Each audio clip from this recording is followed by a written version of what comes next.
Good morning. Coach, how you doing? Doing well, thank you. As a former coach yourself, I'm just curious what you've taken from Dan's interactions with the players.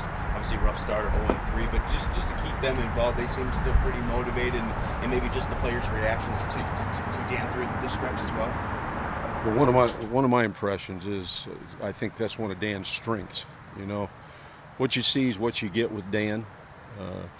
I think being a former player for as long as he played, he has a great ability to relate with the players and what they're going through. I think Dan knew when we first came in here that this would be a process that we would go through, and the big challenge is you're going to face some adversity, but if you've got the right kind of people surrounding you and you handle it the right way, and you don't see any excuses or finger pointing and placing blame and that type of thing, that you're going to get better.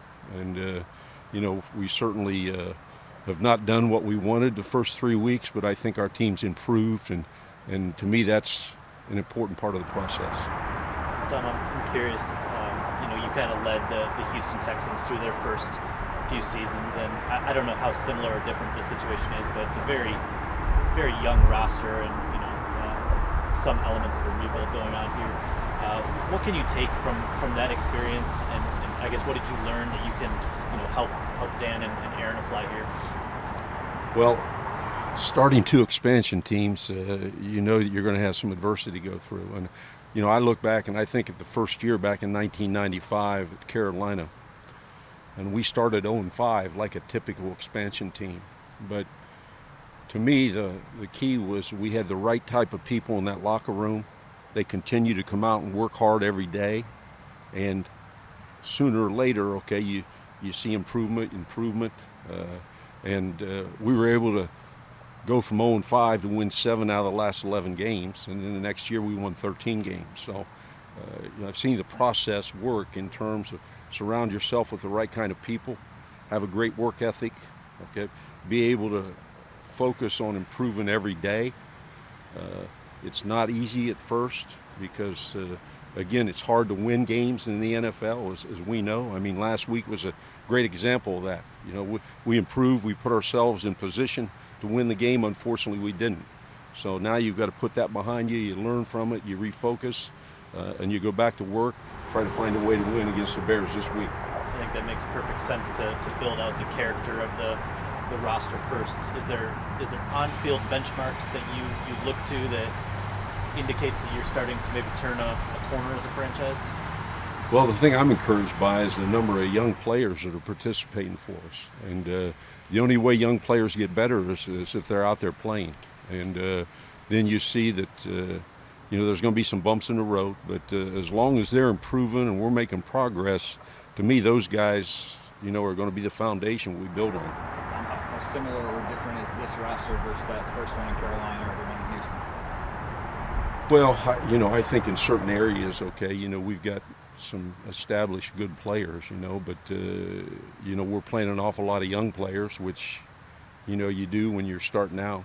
And but again, I think the key is getting the right kind of young players that understand what it's going to take. And it's certainly a process you go through, and I think we've taken 2 or 3 steps, in the right direction, as we've worked our way through the first 3 games. So hopefully we can see that come to fruition this weekend. Do you see similarities between now and Carolina then, or Houston? Well, again, it's hard to compare, I think, a team that's hasn't ever played with a team that's had an established roster. But I think as far as the transition with a new coaching staff and a new philosophy and that type of thing, there's some correlation to that, I believe. What are what your impressions of Aaron Glenn are so far? Obviously, a lot of people tagged him as kind of an up-and-coming coach and put together a couple good game plans. What do you see behind the closed doors that we don't see? Well, I think the world of Aaron Glenn, and I've had good fortune to observe him as a player. I know what he brought to the Houston Texans when he came there. I mean, the first year that he was with me, he made the Pro Bowl, gave us great leadership in the locker room, and so it's been fun for me to watch Aaron grow, because I think the sky's the limit for Aaron. He's very bright. He's a very good communicator. He relates to the players because he played the game for 15 years, and I think he understands. He has a very good feel because he's played in a number of defensive schemes. He's coached in different defensive schemes, and there's no question in my mind that he has a vision of what he wants our defense to look like. And you know, I think again, you've got to be more consistent than we've been, but I think we're making some strides in the right direction. Is that former relationship you had as a coach to his player kind of carried over now that you're both coaching? Yes, I mean, Aaron's one of the big reasons I'm here. You know, I mean, because I knew Aaron, I knew what he was all about. You know, I really respected him a lot as a player, and I respect him a lot as a coach because I think he's got a very bright future.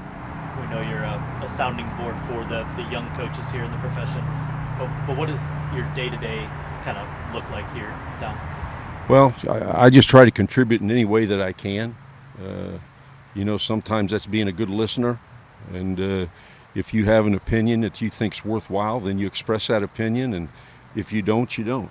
So I think that's part of experience that you understand. You know, when you've been a part of putting two coaching staffs together, I think the chemistry within your coaching staffs are extremely important, just like the chemistry of your team is important.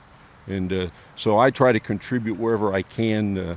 If they want an opinion from experience, you know, I've certainly had enough experience that I can give an opinion. You know, if not, I just kind of do my day-to-day functions, and that's to try to make things as efficient as we can, because everybody has the same amount of time, but I think some people are more efficient with how they use that time. They're not trying to make you the computer analytics guy, are they? Well, back when I started, there wasn't a lot of computer analytics, so many things in this game has changed over 35 years, but to me, some of the base principles that you win with have not changed. And so I think it's being able to gather a combination of those things.